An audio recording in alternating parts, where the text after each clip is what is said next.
بہت عرصے کے بعد راجکماری کے گھر میں ایک ننھی سی خوشی آئی تھی۔ راجکمار اور راجکماری خوشی سے جھوم اٹھے تھے۔ نہ صرف راجکمار اور راجکماری بلکہ ان کی رعایا، ان کے لوگ، وہ بھی سب بہت خوش تھے۔ بہت جشن منایا گیا، بہت خوشیاں منائی گئیں۔ راجکمار بہت ہی رحم دل انسان تھا۔ وہ لوگوں کے دلوں میں بستا تھا۔ اس کے برعکس کچھ فاصلے پر ایک اور سلطنت تھی جہاں کا راجکمار بہت زیادہ ظالم تھا۔ وہ لوگوں پہ بہت ظلم کرتا تھا، لوگوں پہ ظلم کر کے اپنی طاقت کو بڑھاتا تھا۔ لوگ اس سے کافی ڈرتے تھے، لوگ اس کو پسند نہیں کرتے تھے، لوگ اس کے ظلم سے تنگ آ چکے تھے۔ آخر ظالم بادشاہ بہت جیلس ہوتا تھا کیونکہ ہر کوئی نیک بادشاہ کے گن گاتا تھا۔ وہ بہت زیادہ جیلس ہوتا تھا۔ اس نے سوچا کیوں نہ اس کے ساتھ جنگ لڑ کے میں اس کی سلطنت پہ بھی قبضہ کر لوں۔ اس نے جنگ کا فیصلہ کیا۔ نیک دل بادشاہ بھی جنگ کرنے کو تیار تھا، بٹ نیک دل بادشاہ کی بیوی نے اس کو کہا کہ تم جنگ نہیں کرو۔ اس نے کہا نہیں، یہ میری کمزوری ہوگی، میں تو جنگ اس کے ساتھ لڑوں گا۔ اور دیکھتے ہی دیکھتے جنگ سٹارٹ ہو گئی، ان کی لڑائی ہونا شروع ہو گئی۔ نیک دل بادشاہ اس جنگ میں شہید ہو جاتا ہے۔ اس کی پوری رعایا بہت زیادہ غمگین ہو جاتی ہے۔ ظالم بادشاہ کے سپاہی ہر جگہ، ہر گھر میں موجود ہوتے ہیں۔ راجکماری کی بیوی ایک ماہی گیر کے گھر میں چھپ جاتی ہے۔ وہ کہتی ہے کہ یہاں سے وہ شاید مجھے نہ ڈھونڈ پائے، کیونکہ اس کی گود میں ایک چھوٹی سی گڑیا بھی ہوتی ہے جس کی اسے بہت زیادہ فکر ہو رہی ہوتی ہے۔ سپاہی اس سلطنت کے ہر گھر، ہر گاؤں، ہر شہر میں جاتے ہیں اور وہاں جا کے وہ راجکماری اور اس کی بیٹی کو بھی ڈھونڈ لیتے ہیں۔ وہ راجکماری اور اس کی بیٹی کو بادشاہ سلامت کے حضور پیش کرتے ہیں۔ بادشاہ سلامت انہیں فوراً ہی ختم کر دینے کا حکم دیتا ہے، لیکن ننھی سی پیاری سی بیٹی کو گود میں دیکھ کے ظالم بادشاہ کی بیوی کو ترس آ جاتا ہے۔ اس کی گود میں بھی تھوڑا سا اس سے بڑا ایک لڑکا ہوتا ہے، اس لیے ظالم بادشاہ کی بیوی کو اس پہ ترس آ جاتا ہے، کیونکہ اس کی عمر کے جتنا ہی اس کے پاس بھی بیٹا ہوتا ہے۔ وہ بادشاہ سلامت سے کہتی ہے آپ اس کو نہ ماریے، آپ اس کو قید خانے میں ڈال دیجئے۔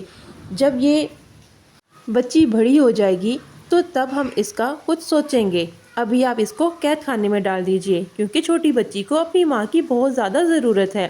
بادشاہ سلامت اپنی بیوی کی بات مانتا ہے اور سپاہیوں کو حکم دیتا ہے لے جاؤ اس گستاخ کو اور جا کے قید خانے میں ڈال دو۔ وہ قید خانے میں راجکماری اور اس کی بیٹی کو ڈال دیتے ہیں۔ راجکماری اپنی بیٹی کو لے کے بہت روتی ہے۔ کہاں وہ سونے کا چمچ لے کے پیدا ہوئی ہوئی تھی اور ایک آرام دہ بستر پہ سوتی تھی، اور اب کہاں سخت اینٹوں کے بھرے بستر پہ وہ سو رہی تھی۔ وہ بہت روتی تھی۔ ہر روز سپاہی اس کے لیے کھانا لے کر آتے۔ انہیں بہت اچھا کھانا کھانے کی عادت تھی، لیکن سپاہی ایک سوکھی روٹی ہی لے کر آتے تھے۔ وہ راجکماری بہت ہی صابر تھی، وہ اپنی بیٹی کو بھی کھلاتی اور خود بھی کھاتی۔ ایسے ہی دن بیت رہے تھے۔ ایک دن اس نے دیکھا کہ ایک تتلی ہر روز اس کے قید خانے میں آ جاتی ہے۔ اس کے قید خانے میں ایک کھڑکی تھی جہاں سے تتلی ہر روز اس کے قید خانے میں آ جاتی تھی۔ تتلی بہت ہی خوبصورت تھی۔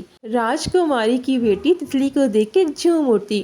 راجکماری نے سوچا یہ میری بیٹی کے ساتھ کھیلتی ہے، چلو یہ تو بہت ہی اچھا ہو گیا، کیونکہ اس طرح بار بار وہ اپنی بیٹی کو کن کن چیزوں سے بہلائے۔ وہ روتی تھی، تڑپتی تھی، اپنے باپ کو یاد کرتی تھی اور آزادی مانگتی تھی، کیونکہ اس کو اس قید میں رہنے کی عادت ہی نہیں تھی، اور وہ ماں بیچاری مجبور ہو جاتی تھی اپنی بیٹی کو دلاسا دینے پر۔ تتلی روز آتی اور روز وہ اس کے ساتھ کھیلتی۔ ایک دن بادشاہ کے سپاہی اس کے پاس آئے اور انہوں نے کہا کہ راجکماری، بادشاہ کا حکم ہے کہ کل ہم تمہاری بیٹی کو تم سے لے جائیں گے، اس کی پرورش اب محل کے اندر ہی ہوگی، کیونکہ بادشاہ سلامت چاہتے ہیں کہ جب شہزادہ بڑا ہوگا اور راجکماری آپ کی بیٹی بڑی ہوگی تو اس کے ساتھ شادی کر دی جائے گی۔ وہ سپاہی یہ کہہ کے چلے جاتے ہیں۔ راجکماری کے سر پہ تو جیسے آسمان گر گیا ہو۔ وہ زاروں کی طرح روتی ہے کہ وہ اپنی بیٹی کی جدائی نہیں برداشت کر سکتی۔ جدائی سے بڑھ کر اس کی بیٹی ایک ظالم بادشاہ کے بیٹے کے ساتھ بیاہ دی جائے گی، وہ یہ ظلم بھی نہیں سہ سکتی تھی۔ وہ بہت رو رہی تھی، زاروں کی طرح وہ روتی رہی۔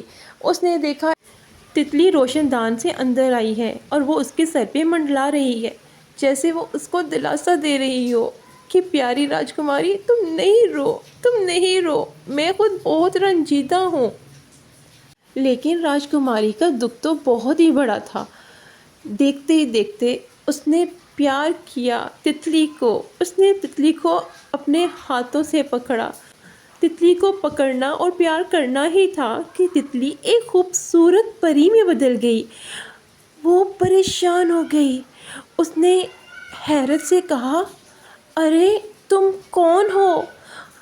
تم کون ہو؟ تم تو تتلی تھی۔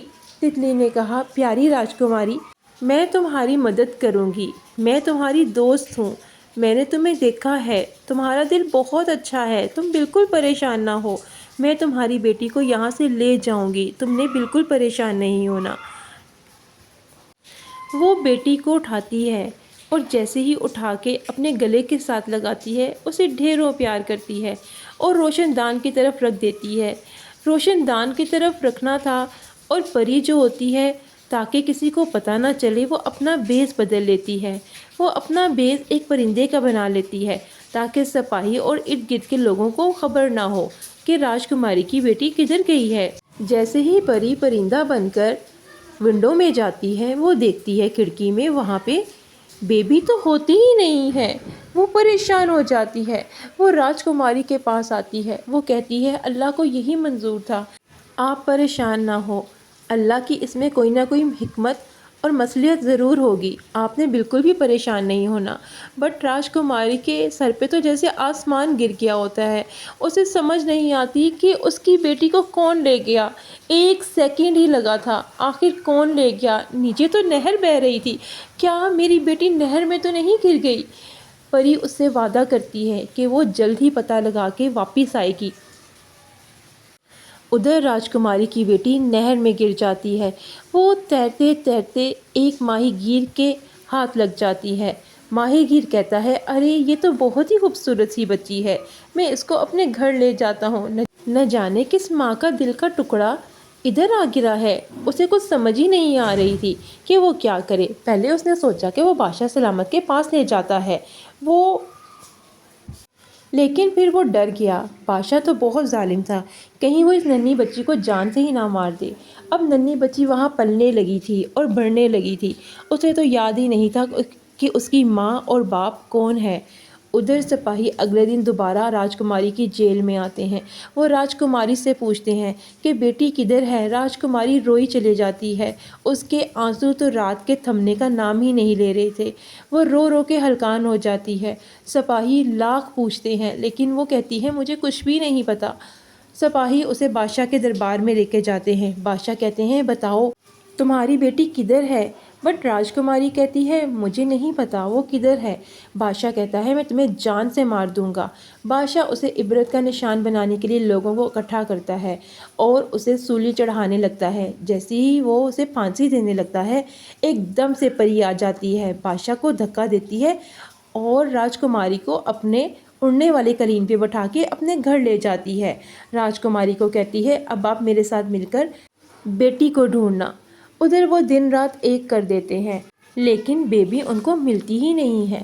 ادھر بادشاہ بہت غضبناک ہو جاتا ہے، وہ کہتا ہے کہ مجھے ہر صورت میں اس کی بیٹی چاہیے۔